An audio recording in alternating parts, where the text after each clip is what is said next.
So ನಾನಿವಾಗ ಅಯೋಧ್ಯೆಯಲ್ಲಿದ್ದೀನಿ. ಅಯೋಧ್ಯೆಯಲ್ಲಿ ನಮ್ಗೊಬ್ರು rider ಸಿಕ್ಕಿದ್ದಾರೆ. ಸೊ ಇವರು ಎಷ್ಟು ದಿನದಿಂದ ರೈಡ್ ಮಾಡ್ತಿದ್ದೀರಾ? ನಾನು ಇವತ್ತಿಗೆ 100 days ಆಗಿದೆ. 100 ದಿನ. ನನ್ನ ಪ್ರಕಾರ ಯಾವ ಪ್ಲೇಸ್ ಗೊತ್ತಾಗಬೇಕಾದ್ರೆ ಏನಂದ್ರೆ ಅಲ್ಲಿದ್ದು ಒಂದು ಜನರನ್ನು ಅರ್ಥ ಮಾಡ್ಕೊಳ್ಬೇಕು, ಗೊತ್ತಾಗಬೇಕು. ಹೌದು, ಆಗ ಗೊತ್ತಾಗ್ತದೆ ಹೇಗಿರ್ಬೇಕು, ಹೇಗೆ. ಅದಕ್ಕೆ ಸ್ವಲ್ಪ 2-3 days ತಗೊಳ್ತದೆ. ಹೇಗೆ ಇರಬೇಕು, ಪ್ಲೇಸ್ ಯಾವ ಥರ ಐತೆ, ಯಾವ ಥರ ಇತ್ತು ಅಂದಾಜಾಗಲಿಕ್ಕೆ. ಹೌದೌದು. ಮೇಲೆ ಪಿಕ್ಚರ್, ಇನ್ಸ್ಟಾಗ್ರಾಮ್ಗೆ ಪಿಕ್ಚರ್ಸಿಗೆ ಹೋಗ್ಬೋದು. ಹೌದು, ಅಂದರೆ ವಾಪಸ್ ಮನೆಗೆ ಹೋಗಿಲ್ಲ.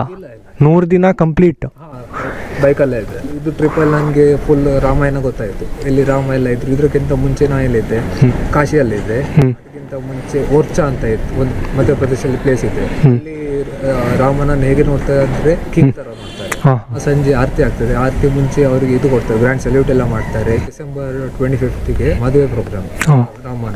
ಓಕೆ. ನೆಕ್ಸ್ಟ್ ಚಿತ್ರಕೂಟ ಹೋಗಿದ್ದೇನೆ. ಚಿತ್ರಕೂಟಲ್ಲಿ ಏನಾಯ್ತು ಅಂದರೆ ಅವತ್ತು ವನವಾಸ.